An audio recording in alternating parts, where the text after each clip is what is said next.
Pues bienvenidos a su programa Voces en Directo. Es un programa muy especial porque estamos celebrando nuestro 4º aniversario y como hemos hecho costumbre en este aniversario, tenemos a un invitado de primerísimo nivel en este programa. Es el nuevo gobernador del Banco de México, Alejandro Díaz de León. Gobernador, muy buenos días. Muy buenos días, un gusto estar con ustedes y en su programa. Muchísimas gracias. Gracias. Y me acompaña en esta conversación, como en cada programa especial, el director editorial del periódico, Luis Miguel González. Encantado de estar contigo, gobernador. Un gusto. Bueno, pues sin más preámbulos, vamos a iniciar con esta conversación. ¿Cuál es la primera cosa que hace un gobernador del Banco de México cuando asume? Pues bueno, te diré que tenemos una lista de cosas por realizar. En particular ha sido un año complejo, así que los retos son múltiples, en particular en materia inflacionaria. Pero digamos que en cuestión muy concreta es pues ver cuáles son los pendientes que hay en la oficina, cuáles son los temas que implican resolución en el muy corto plazo y tener cuidado de la agenda tanto en lo que se necesita definir y decidir en los siguientes días, como también la agenda un poco más de mediano plazo. Gobernador, el mercado estaba pues muy ansioso por la llegada del sustituto del doctor Agustín Carstens. Ellos nos decían, lo que más nos preocupa a nosotros es la postura que va a tener el nuevo gobernador y lo identifican a usted con una postura dovish.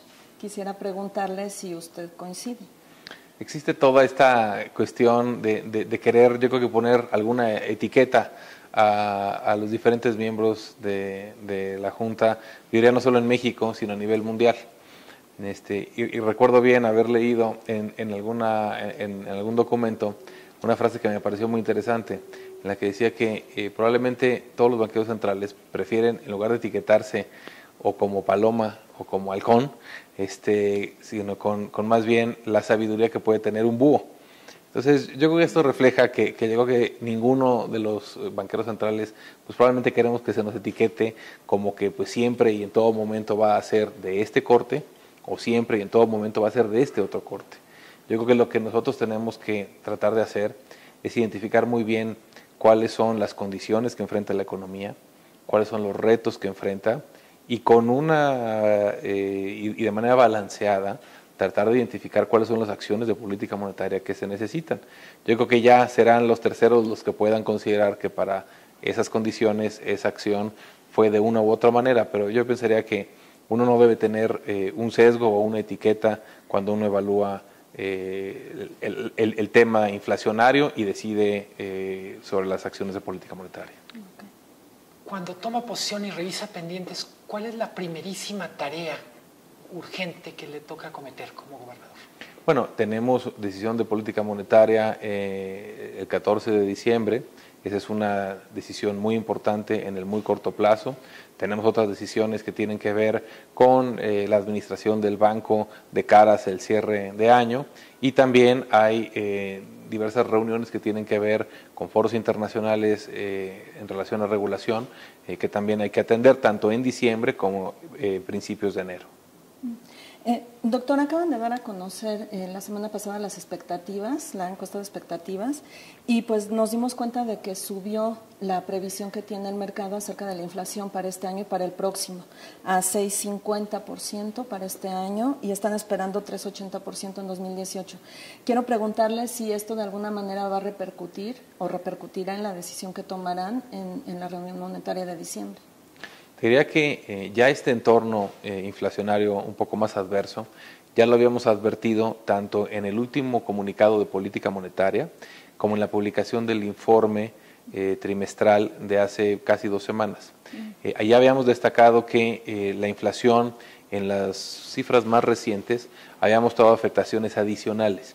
Si bien después de los incrementos en la inflación que se registraron en el primer trimestre del año, sobre todo asociados a la depreciación del tipo de cambio y la afectación a algunos precios de las mercancías, así como la liberalización de los precios de los energéticos que dieron lugar a incrementos importantes, habíamos tenido en los últimos meses afectaciones de mucho menor magnitud, de mucha menor cuantía, pero todavía en la parte de frutas y verduras y también en energéticos, en particular el gas LP.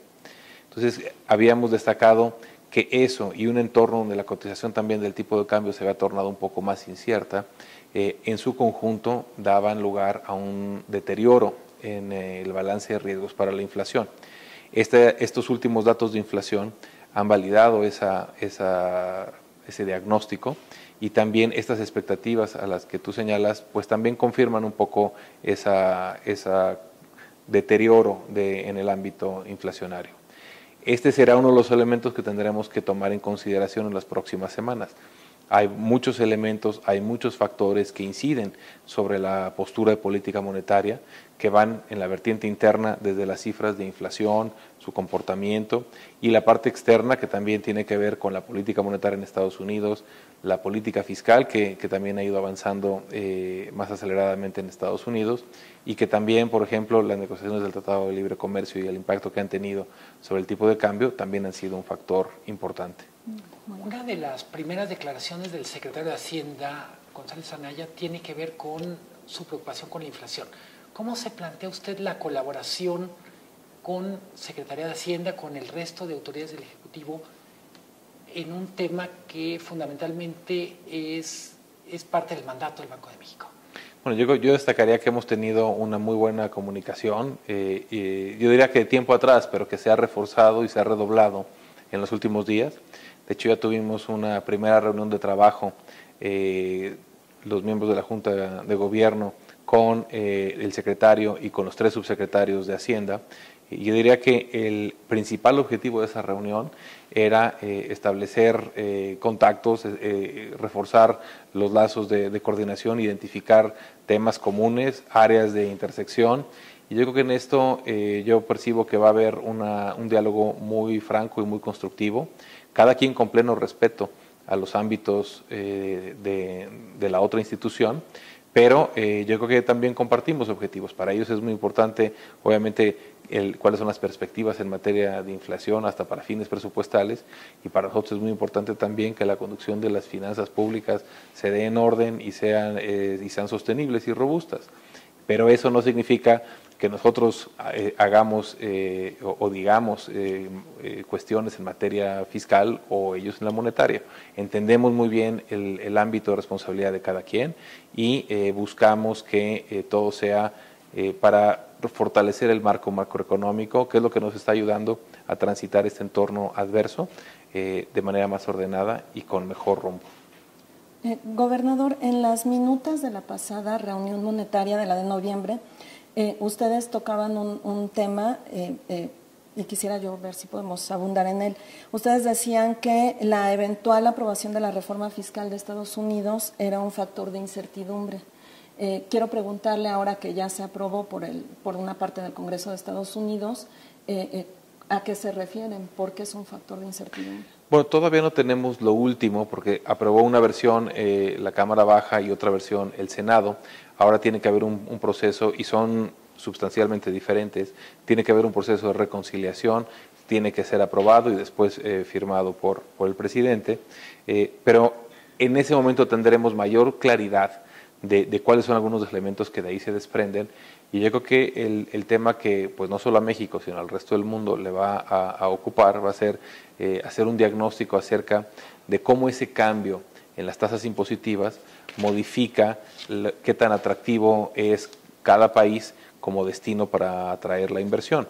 Y yo creo que es algo que pues predominantemente tanto la Secretaría de Hacienda como nosotros estaremos comentando y evaluando, aunque es un poco más del ámbito de la propia Secretaría de Hacienda, ¿no? En otro de los factores que ha generado incertidumbre, el tipo de cambio, ¿qué ha aprendido usted primero como subgobernador y qué va a aplicar de estas lecciones de un año tan complicado en términos de tipo de cambio?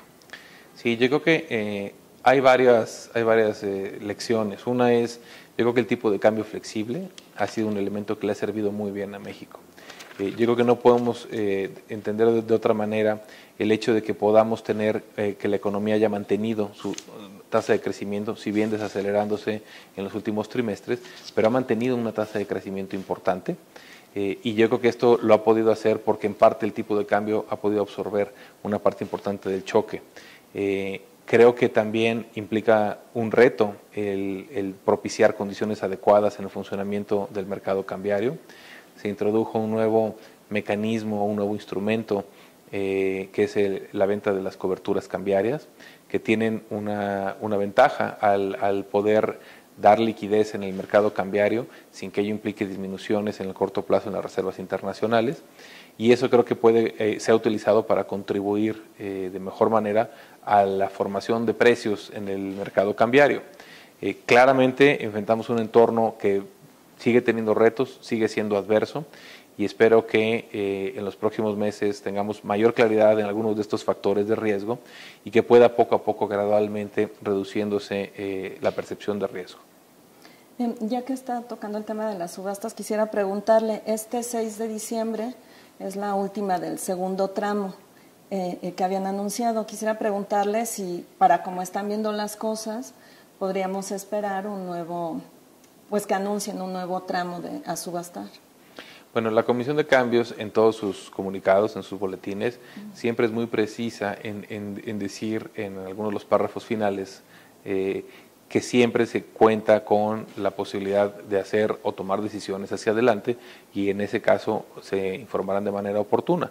Yo creo que ahorita estamos llegando al término de la decisión que la Comisión de Cambios tomó en su momento, y en caso de que haya cualquier noticia al respecto, volverá a haber un comunicado por parte de dicha comisión. En el Inter, pues no hay nada que adelantar o nada que señalar, más que se está terminando este ciclo de la decisión tomada por la Comisión de Cambios, y en caso de que hubiera algo más, se hará de conocimiento.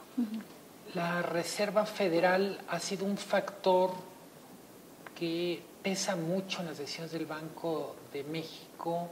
¿Cómo es el diálogo con la Reserva Federal y qué espera usted del proceso de cambio en la propia Reserva Federal? Ya de muchos años el Banco de México ha tenido una relación muy estrecha con la Reserva Federal, e inclusive con algunos de los bancos regionales en particular el Fed de Dallas. Y yo creo que esto ha sido muy útil porque permite estar en sintonía en cuanto a cuáles son un poco tanto los retos como los diagnósticos que tiene cada una de estas instituciones. Y yo diría que en cuanto a la conducción de la política monetaria, claramente lo que le pasa a lo que podríamos denominar el activo libre de riesgo en el mundo, que son las tasas de interés en Estados Unidos, es un tema de gran relevancia, pues no solo en México, sino en todo el mundo, para los mercados de renta fija. Entonces, en ese sentido, por eso es que siempre el banco ha destacado que un elemento importante en nuestras decisiones es considerar cuál es el entorno de tasas en el exterior, y en particular cuál es la posición monetaria relativa a Estados Unidos. Gobernador, el anuncio de tasas de Estados Unidos se va a dar un día antes del de ustedes, está programado para este mes de diciembre. Quisiera preguntarle, por lo que nos está diciendo, bueno, si podremos suponer que es otro de los determinantes que nos podrían indicar pues que vendría una subida. El mercado está esperando una subida en la FED. Te diría que no hay un solo factor que sea determinante por sí solo. Tenemos una amplia gama de instrumentos y de factores que son los que consideramos para la conducción de la política monetaria. Tenemos que evaluar cuidadosamente el entorno inflacionario, sus expectativas, sus perspectivas, las condiciones de la economía, el entorno externo, tanto de tasas de interés como la parte fiscal que comentábamos, cuál es un poco la dinámica del mercado cambiario, inclusive también la parte salarial, y con base a este balance, y por eso siempre se dice que se toma toda la información disponible hasta el día de la decisión, porque justo hay mucha información que se va conociendo antes de esa fecha. Una de ellas es la acción la decisión de política monetaria por parte de la Reserva Federal, que será considerada en sus términos para nuestra decisión, sin que ello implique, otra vez, que no hay ninguna decisión que en automático implique algo, ¿no? Como subgobernador le ha tocado vivir prácticamente todos los procesos relevantes del Banco Central, a excepción de uno, año electoral presidencial. ¿Qué espera de la elección presidencial? Bueno, yo destacaría que el Banco de México es una institución que su mandato constitucional y la autonomía de la que goza le permite ver en un horizonte de mediano y largo plazo. Y hasta el cómo se nombran los miembros en la Junta de Gobierno dan lugar a que sea pues realmente ajeno al ciclo político.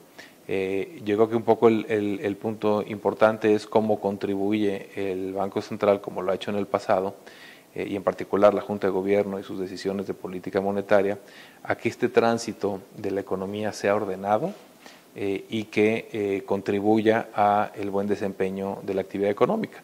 Es un factor de incertidumbre, sabemos que cada 6 años se repite, es un tema recurrente, pero yo creo que el banco, como ha sido en el pasado, nuestra contribución es a que sea un entorno de mayor certidumbre. Gobernador, teniendo la elección presidencial pues tan cerca, es difícil no leer ciertos anuncios en un contexto político.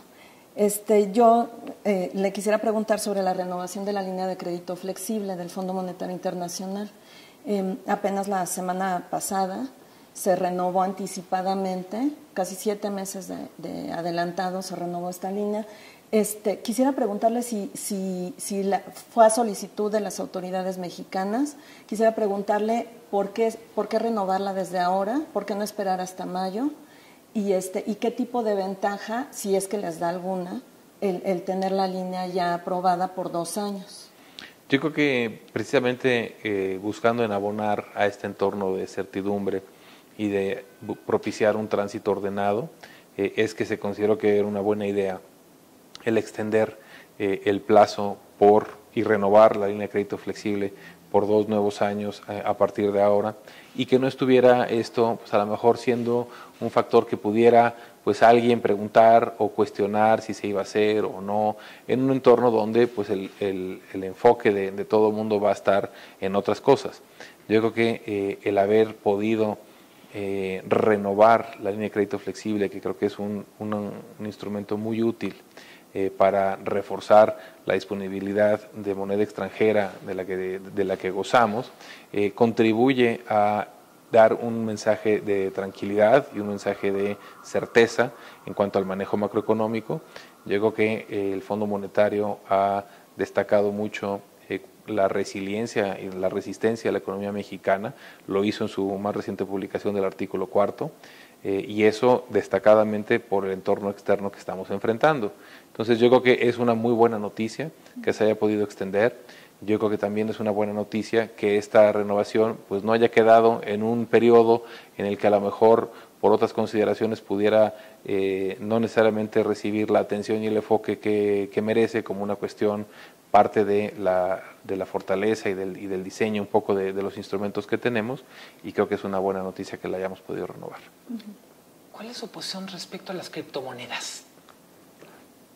Las criptomonedas han sido en general, te diría que todo lo que es la revolución tecnológica en tecnologías de información aplicada al sistema financiero ofrece una gran oportunidad para cerrar una brecha que históricamente ha sido muy difícil de cerrar entre los servicios financieros y la inclusión a capas y segmentos de la población cada vez más amplios. Estas innovaciones tecnológicas permiten acercar servicios financieros a segmentos muy amplios de la población que antes no tenían acceso a dichos servicios. Hay comunidades que no tienen un buen número de sucursales bancarias o de alternativas, pero que sí tienen teléfonos y dispositivos móviles. Creo que toda la agenda de FinTech y la ley en particular precisamente busca dar un terreno parejo a este segmento, ofrecer seguridad tanto a nivel sistema como a nivel consumidor, de que se realicen estas operaciones y servicios como sobre un terreno adecuado. Y en cuanto a la criptomoneda en particular, creo que tiene dos partes importantes. Una es como medio de pago y la otra es como inversión. No diría yo resguardo de valor, que es lo que aplica una moneda, porque claramente es muy volátil.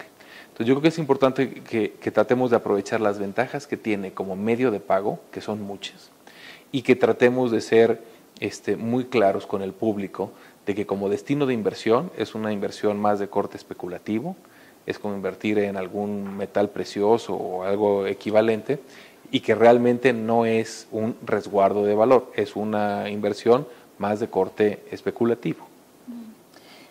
Señor, la ocasión anterior que tuvimos la oportunidad de platicar con usted, como su gobernador todavía, yo le preguntaba sobre las reservas internacionales. Quisiera yo regresar a ese tema y retomarlo ahora porque en el mismo análisis que presentó el Fondo Monetario Internacional cuando estaba aprobando la renovación de la línea, ellos decían que pues con la línea se refuerza el blindaje de las reservas, pero daban un dato que a mí me llamó mucho la atención. Ellos nos decían, de acuerdo con datos del Banco de Pagos Internacionales, en el mercado se comercian diariamente unos activos por 97,000 millones de dólares diarios. Las reservas son de apenas 172,000 millones. Quisiera preguntar, y aún con la línea de crédito flexible, pues nos alcanzaría para escasos 4 días una cobertura si hubiera alguna salida de capitales. Quisiera preguntarles si eso no les preocupa.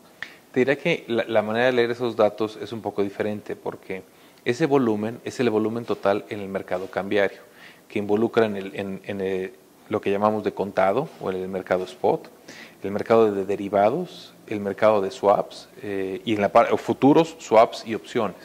Entonces, realmente, y lo que hemos visto, y México no es la excepción, esa misma cifra y probablemente hasta con una diferencia más marcada la encontrarías para muchas otras economías.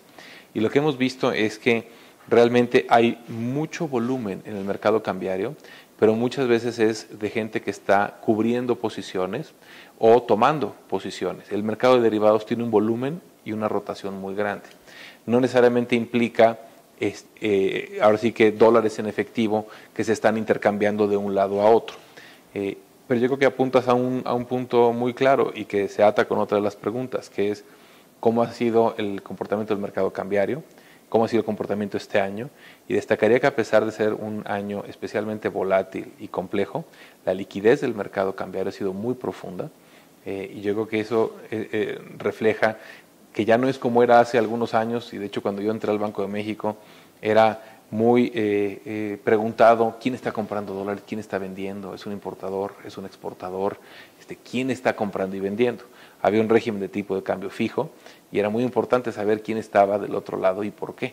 Ahora es un mercado muy profundo, muy líquido, donde realmente es casi imposible saber si es un exportador, importador, inversionista local, extranjero, el que está comprando o vendiendo la moneda. Este es el común denominador en los mercados internacionales y yo creo que debemos estar en México contentos por el hecho de que tengamos un mercado cambiario líquido, profundo y que ha servido bien como variable de ajuste. Y yo creo que en cuanto a reservas internacionales, su suficiencia es muy amplia cuando la comparamos contra la tenencia de extranjeros en moneda, en moneda nacional, o también inclusive cuando la contrastamos contra el endeudamiento del sector público amplio respecto al exterior. Bajo cualquiera de estas métricas, la suficiencia de las reservas es clara, y creo que en ese sentido el reforzarlas con la línea de crédito flexible pues abona un poco a tener tranquilidad de que en cuanto a disponibilidad de recursos en moneda extranjera no hay problema. Uno de los cambios significativos de la era Carstens, por decirlo de alguna manera, fue hacer más transparente el Banco Central. Estoy pensando en la publicación de las minutas. En función a la historia de la institución fue un gran paso, pero el tema de transparencia y de comunicación es el cuento de nunca acabar. ¿Cuál considera usted que serían los retos más importantes en el tema de transparencia y comunicación del Banco Central? Yo creo que destacas un punto muy importante. México se ha convertido en uno de los bancos centrales que está divulgando las minutas. No todos lo hacen, es un grupo no necesariamente el mayoritario el que lo hace. Y yo creo que eso ha permitido que la gente conozca mejor el análisis, las deliberaciones que tienen lugar en la Junta de Gobierno y cuáles son las razones que están atrás de las decisiones que tomamos. Yo creo que en ese sentido un paso muy importante. Ahora, esto no significa que ya no haya que hacer o ya no haya que revisar. Inclusive hay algunas voces que han dicho que en materia de comunicación se pueden mejorar las cosas. Yo creo que en los últimos meses la comunicación ha sido compleja, no tanto por los procesos o los procedimientos o los instrumentos que se tienen para comunicar, sino sobre todo porque el entorno ha sido volátil y porque puede haber una brecha entre lo que el mercado financiero desea, que es más información y precisión en cuanto a qué va a pasar, por ejemplo, con las tasas de interés, pero la propia incertidumbre hace poco aconsejable dar esa claridad y precisión, porque el entorno puede cambiar de una semana a la otra. Entonces, yo creo que va a ser un proceso que vamos a tomar con seriedad y la Junta de Gobierno de manera continua revisamos cómo se puede mejorar, en su caso, ahora sí que el perímetro de comunicación y de transparencia que tenemos para que la sociedad nos entienda mejor y evalúe mejor lo que estamos haciendo. En caso de que haya algún cambio en esta materia, lo comunicaremos, pero yo creo que en general la comunicación y los instrumentos para comunicar son amplios y un reto importante reciente ha sido este entorno volátil que hace difícil el cerrar esta brecha entre lo que el público desea de información y lo que es prudente dar, dada la volatilidad. Ahorita que nos está respondiendo, estoy recordando algo que dice el último reporte del Banco de Pagos Internacionales. Ellos hacen la observación de que el mercado parece no estar reaccionando al endurecimiento de la política, al gradual endurecimiento de la política monetaria de Estados Unidos. Y ellos lo atribuyen, bueno, dan una serie de hipótesis, pero una de ellas es que dicen que por estar comunicando se ha vuelto muy predictible el siguiente paso, entonces que podría ser un factor. ¿Coincide usted? Yo creo que en el caso de los bancos centrales de las economías avanzadas, han utilizado esta guía de política monetaria, si la llamamos así, de mediano plazo, como una manera de influir sobre las expectativas, tanto de los mercados como de los agentes económicos.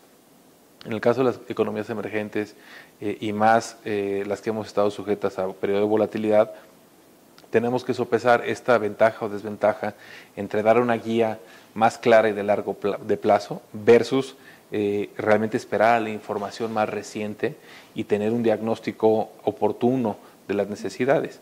Yo creo que es muy útil que la Reserva Federal esté retirando su estímulo monetario de una manera predecible, coreografiada y anunciada, porque fueron muchas las acciones que se tomaron para estimular la demanda agregada y en particular desde las compras de activos como la baja en las tasas de interés.